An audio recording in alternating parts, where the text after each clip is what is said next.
Start recording, and this is experiment number 3, separation of mixtures. We have today a mixture made of 3 components. So those 3 components, I'll write them here for you. Let me share here.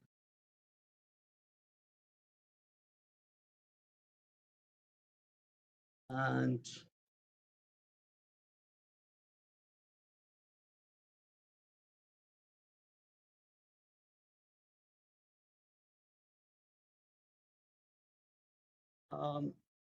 well, if I make it darker on the screen and here, darker here, there will be, then the recording will be, yeah, just I'll put all the examples here. You can see it. So so let's take the pen here. So today we'll have a mixture. This mixture is made of 3 things here. I hope it will right. Yeah, ammonium chloride, and then we have sand and sodium chloride. So this is a mixture of 3. Okay, so let me just change the pen here. This one here called ammonium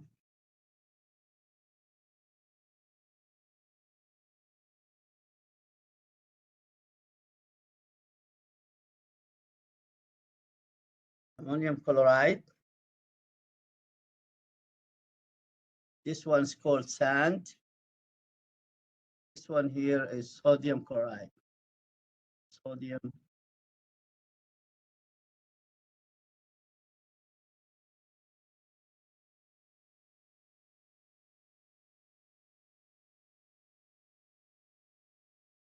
So this mixture is mixed together, and then we will try to separate all those components of this mixture by themselves and determine the percentage recovery. Okay, we have to determine what the percentage recovery. So mixture of 3. This is by far, is, as you can see, is not a homogeneous mixture, it's a heterogeneous mixture. Just for the fact, if you look at it and I'll open it for you here so you can see it in the, you can see here, you have brownish, grayish brown color here. And if you look at this, so this mixture here made of 3, the ammonium chloride is white crystals. Just to let you know, all those are solids. This is a white solid. This is white solid. White solid. And this is dark gray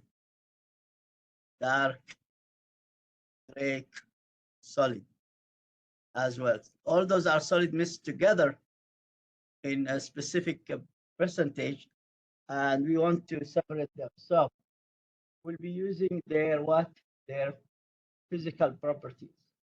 What these physical properties are? Their physical properties are as follows here. Ammonium chloride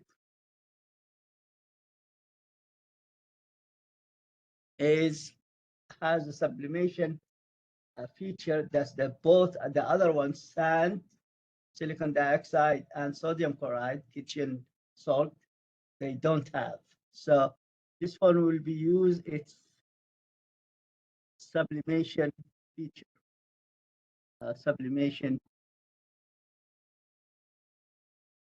So sublimation physical property.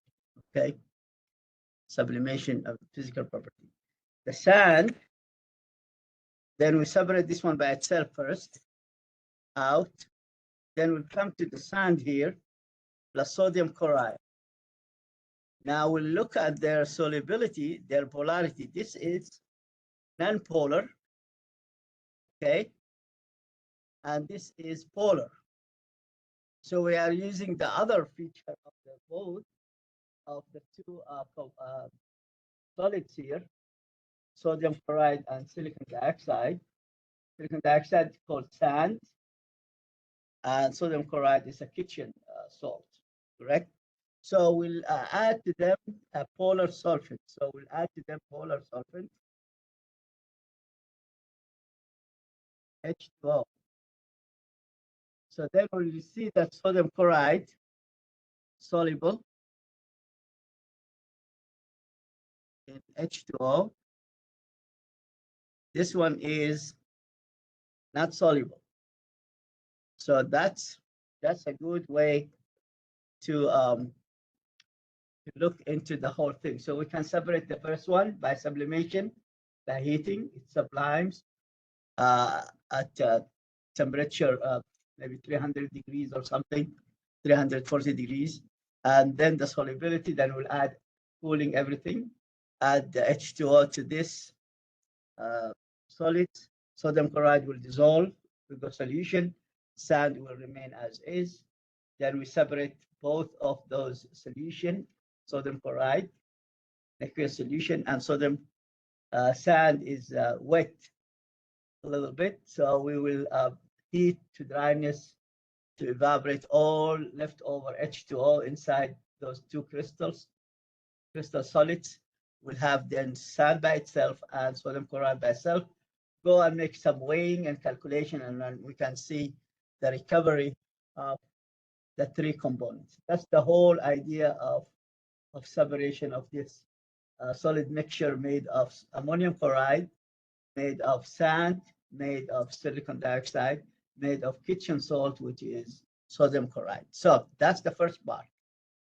I'll come back to the first part, but before the first part, we go to the second part. We can start whenever there is heating in between, we can do the second part. The part here, as you can see, you be distributed among yourself, guys, a periodic table, correct? And this periodic table, you will go and look at the material. Let me just get this one out. You will come and look at the material here as, let me share still. So you'll come here, the second part. If you look at the second part, you look at the elements here. All those are given to you in the back. Like I have sulfur here, correct? What's the atomic symbol of sulfur? What's the atomic of sulfur? You can come in the periodic table. Using the periodic tables, you look where sulfur is at, and then you write what its symbol. What's the symbol of it? For example. So for example, I would say, okay, let me just do here. This I will do for you sulfur, and then you can do the rest. Okay, so sulfur is S. Okay. Appearance is bright yellow solid. Correct. That is yellow.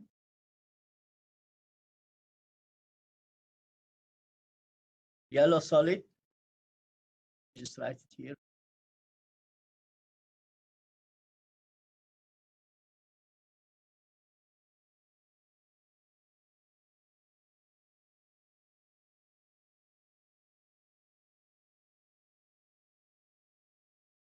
Let me just take everything here. So let me write it here. So this one here is S. This one here, appearance is yellow.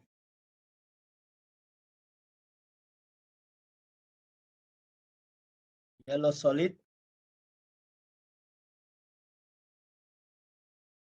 Okay. Atomic number, what's the atomic number of sulfur? Where is it? Look at atomic, where is it? It's here. Group number 16 or group number 6A. 6A, if you look at this, 6A or 16 underneath oxygen, and the atomic number of sulfur, as you can see, how much is it? 16. So I'll write 16 here. 16. Atomic mass, how much is it? Okay, yeah, it has a fractional because of the atomic weight, average atomic weight, because due to the isotope presence in nature. So we're not, in order to get the exact number of protons and electrons and neutrons, we have to round up this fractional atomic mass appeared in the periodic table into whole number, because protons, neutrons, and electrons, those the smallest units within the atom, and the atom is the smallest unit of any element found in nature. So or produced in the lab. So you'll see here the atomic mass or mass number, that's called mass number, is what rounded to whole number will be what here? 32. So number of the protons, it looks like is number of the protons, number of electrons will be the atomic number is atomic number 16. So number of the protons will be how much here? 16. Number of electrons, how much? 16. Well, you add to this, I will make this one here. You'll add to this one here number of neutrons, because that's missing here. Every time I see this lab, I said we have to add another column here called number of neutrons. And so this is protons are P plus, electrons are E negative, and neutrons N zero. Right? So how much is the here? That will be here. How much is it? It turns about to 32 atomic mass minus the number of the protons, because atomic mass is mass of the number of the protons plus number of neutrons. Electrons are so tiny, they are not part of atomic mass consideration. So 32 minus 16 will be what? 16. So you write here 16. So when you write this data in your lab report, I will give you tonight, I will add another column. Guys, I will add another column. That's a neutron. So 16. Now I have to look into the periodic table again. Is sulfur is a metal, non-metal, or metalloid? What it says there? The periodic table here I'm showing. Is it a metal, non-metal, or metalloid? It is non-metal. So here it is. Sulfur is non-metal. Perfect. So you do the rest of the whole thing in the lab. You come, and the appearance is, as I said, you look at the whole thing here, the appearance is yellow solid. Okay, yellow solid. And then you take the rest of all this one here. This one here, aluminum shots. So aluminum have the appearance of them. You go to periodic table, get the idea of the atomic symbol, and then atomic number of protons, atomic mass, number of the electrons, number of neutrons. Correct? And then you determine whether it is metalloid or non-metal or metal. Which one of those you can tell me is a metalloid? Because we know the metal, non-metal. So you have a stairs there. You look at this. There is a stair you're starting to pull, and it goes, stairs goes like this all the way down stairs here. You have seven elements are metalloids. Which one of those here you have in your exercise, bar 2, is a metalloid? Which one? Aluminum? No. Come on, guys. Look at the periodic table and tell me. Silicon, correct? Si. Periodic table does not show, but it does really showing you that's the boron, silicon, and then it goes arsenic. It goes like the silicon, germanium, arsenic, and then kilo and astatine. So it's those are, I can show you if you want to here. Maybe let me go here just, and then I will say I want to see. Let me take this here, and just bear with me a little bit.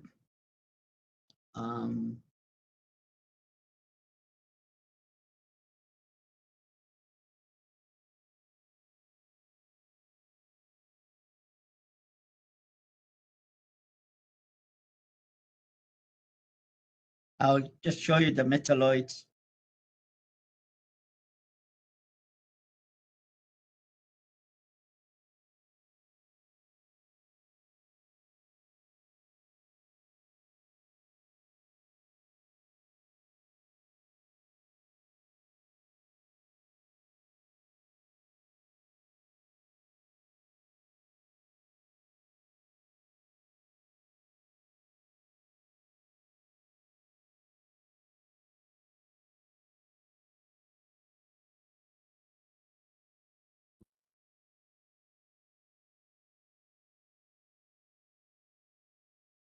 Let me show you where the metalloids are here.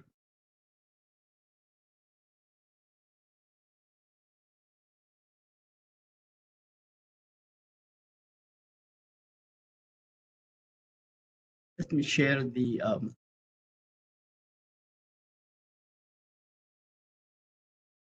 here they are. Hold on. Let me stop sharing and then switch to the share this. I'm sharing now for you the periodic table here. Your periodic table does not show the metalloids. So those are type of light orange color. Start with boron. Can you see the stairs? Then let me maybe come at the with color that's very familiar. So then I will say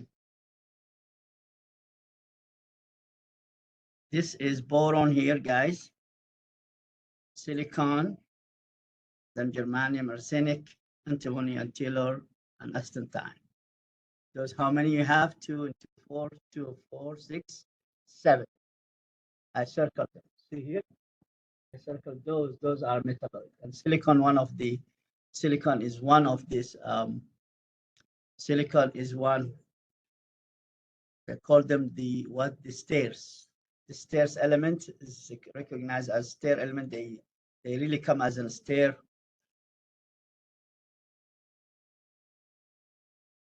So this like stairs. 7 metalloids is well known inside periodic table. Okay, the difference between metalloids can act as either or depending on condition. They can act as the metals or they can act as non-metals. This is the first part. Okay, let's go for the first part again, which is separation of this mixture. So what we have to do here, I'm not telling you all the procedure, not all details, but at least you will have in your hood setup is the setup will be looking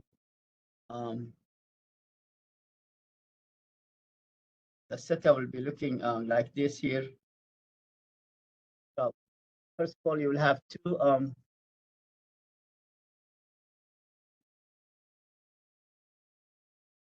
you will have maybe I have to go and stop sharing because it does not stop sharing. And then I will share again the Microsoft Word. Okay, so now it should come. So here it is. You'll have two. You'll have two.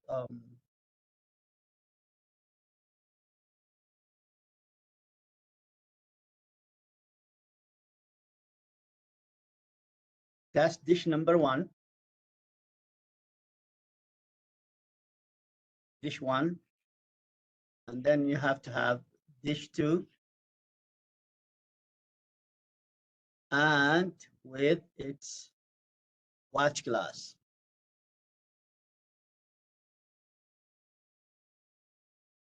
So you will weigh each one separately here, empty. You will weigh first what? You will weigh each one empty. Empty. And this is combined weight.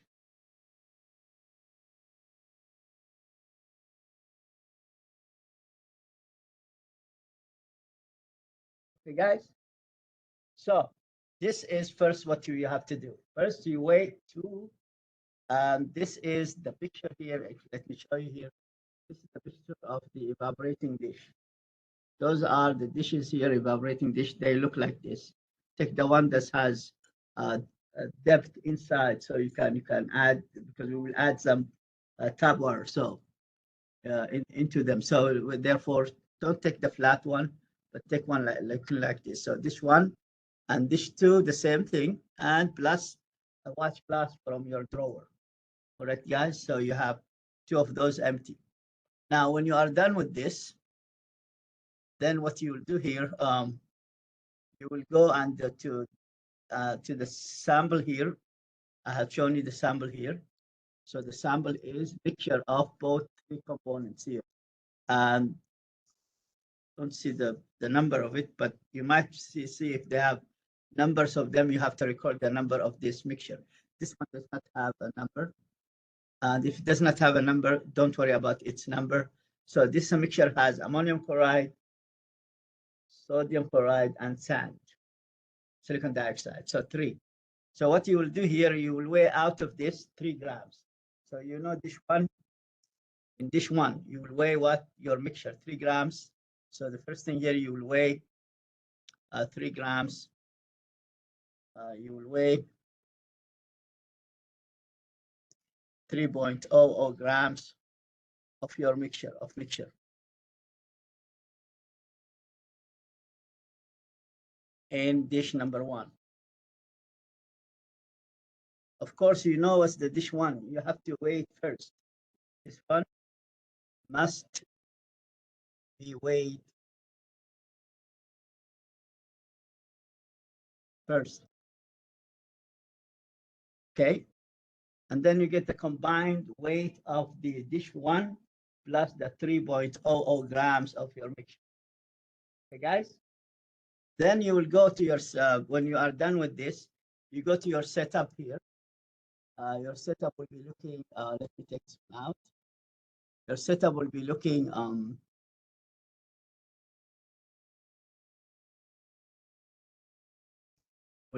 as you see it in the hood.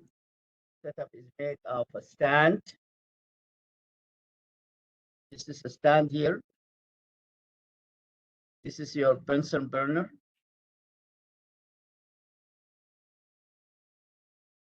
This is a burner here. And then you'll get an, out of here, you'll get an O-ring. And this is shown inside O-ring here, an O-ring. Okay, to support this crucible, we will have to have a triangle. It is, let me change the color here. You'll have a triangle clay, looks like triangle here, ceramic, to put your what? Put your weighing dish number one with your, it is, that's dish one.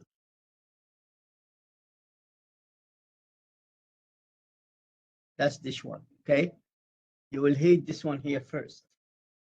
First, we have to get rid of what? Of ammonium chloride. Ammonium chloride sublimes, and that's the first one we have to get rid of. We separate first ammonium chloride by heating first slowly, and then you heat a little bit vigorously, a little bit, but not too much of heat, just enough to drive all the smokes out.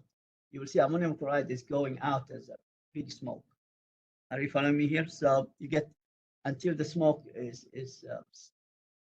stops, then that will tell you that ammonium chloride is driven out, is sublimed out of your mixture. There's no ammonium chloride inside your mixture, correct? You'll get this dish after it's heating. Keep it on your bench or inside the same hood. Cool it down to room temperature. Then you go and weigh. Every time you use the same balance you are using. You cannot switch balances. So use the same one you started to weigh the dish number 1 and the dish number 2 and watch glass and the mixture and everything the same balance. Don't switch balances.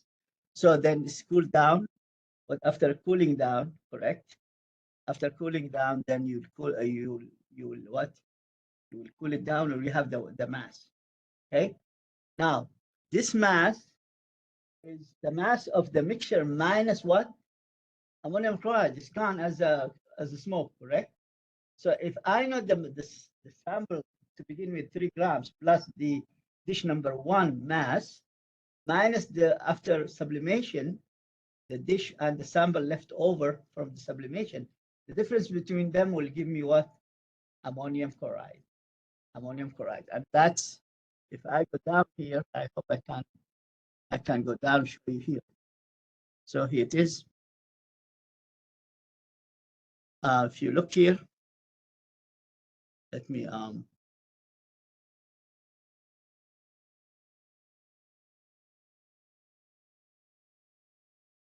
this is the mass of a evaporating dish by itself, correct? That's what I say. This is the mass of the sample. In your case, you have to weigh 3.00 grams. Then this 1A plus 1C. So this one here, 1A, this 1C here, 1A plus 1A plus 1B. That will give you 1C. That's 1A plus 1B will give you what? 1C. Now, after what's inside the mixture to present at the beginning, you have 3. You have ammonium chloride, you have sand, you have what? Sodium chloride. Those 3 are present. Okay. After the sublimation, the mass, take this one here, 2D, okay, 2D minus, because that's inside the initial the dish number. So 2D here, 2D minus 2D minus 1C. That will give you this amount here, 2D minus 1C. So here it is, 2D, oops, sorry. It's taking this one very quick. So this one here is, we said, 1A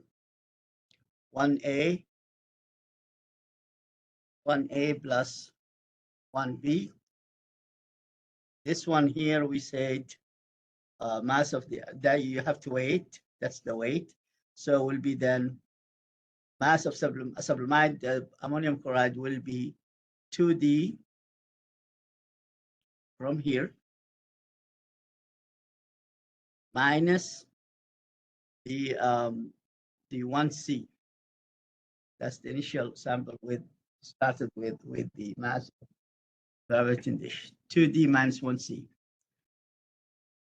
What chemicals now inside this? After sublimation, you have only left silicon dioxide plus sodium chloride. Yes, ammonium chloride, sodium chloride, sorry. I have to.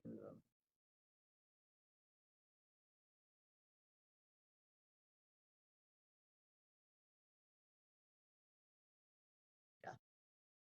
Sorry about this. So it has to be plus sodium chloride. So we lost ammonium chloride due to sublimation.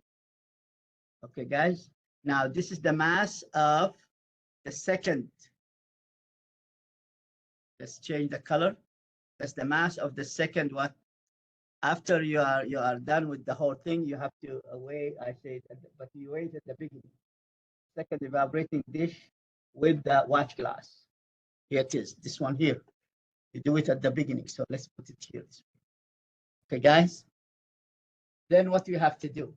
The same to dish number 1. You add 10 mL of what? Of tap water. Use this graduated cylinder here.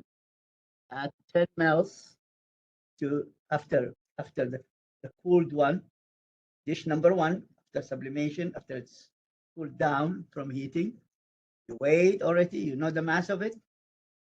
So then you add to it 10 mL of tap water. It does not have to be distilled tap water. And with the police rubber, we call it stirrer, glass stirrer, you stir your solution and you decant. So to this one here, I will add 10 mL tap water to the one. It has now sand and sodium chloride. Ammonium chloride is gone. I have sodium chloride and what? Silicon dioxide, the sand. I added 10 mL with the stirring rod, stir, and then I have the second evaporating dish and decant. Try to avoid taking any particulates here, any particles from sand, from the sand, because sodium chloride will be soluble in H2O. Sand will remain wet inside at the bottom. So I decant just the liquid. Then I add another additional 5 mL, second time. So, and then stir, decant to dish. This is my hand, this represents dish number 2 with the liquid here. So now I have wet, solid sand in this dish number 1 and liquid aqueous solution of sodium chloride. I evaporate this one to dryness. When it's done, I'll take it down. Then after that, dry the second one to dryness. This here, second one, we need the watch glass. What's happened is we have the effect of popcorn in the sense that when we heat, it will generate a lot of pressure on the vapor pressure of H2O will start boiling, taking the crystals out. Popcorn effect. It's sodium chloride crystals, white crystals will start popping out. So therefore, the watch glass will come to prevent this popcorn effect of the crystals of sodium chloride. So, but you have to make sure that everything is dry. The watch glass should not be wet. Everything in the crystal will be, will be dry. At the end, get a spatula, and then whatever is in watch glass, any crystal left, white sodium chloride, put it back inside dish number 2 and go and weigh, correct? And you go and weigh this one here. You know dish one mass, and the mass now with the sand. The difference between you weigh, the difference in weight will give you the sand amount. And here, you know that the watch glass and the dish, evaporating dish number 2. Okay, it has a sodium chloride. You know it empty. How much is weighing empty? Now it's filled with sodium chloride crystals. The difference between them will give you the mass of sodium chloride. Then you make the recovery calculation. Okay, guys, I think that's all. I'm not spending that much time. The recovery is the mass of whatever you have recovered divided by 3.0 grams. That's the total. Multiply by 100. That's for each one of them. So the total what you have recovered of sand or by itself, and sodium chloride by itself, and ammonium chloride by itself, divided by the total 3 grams, multiplied by 100, that will give you the recovery. Now, you'll come here down, all the way down here. Let me just take this one here. Come all the way here down. That's when you calculate the recovery. Now, you look at your recovery percentage, and you look at your percentage recovery here. It is the closer you are to 100%, the better your data is. The lower than 100%, closer you are, 80, 90, that's good. But if you get 20, 30%, means you have lost a lot of material. Okay, guys? So that's about it. And let's do the experiment. The time, it takes a long time to heat those samples. I will stop sharing and stop recording. That's all for the experiment today.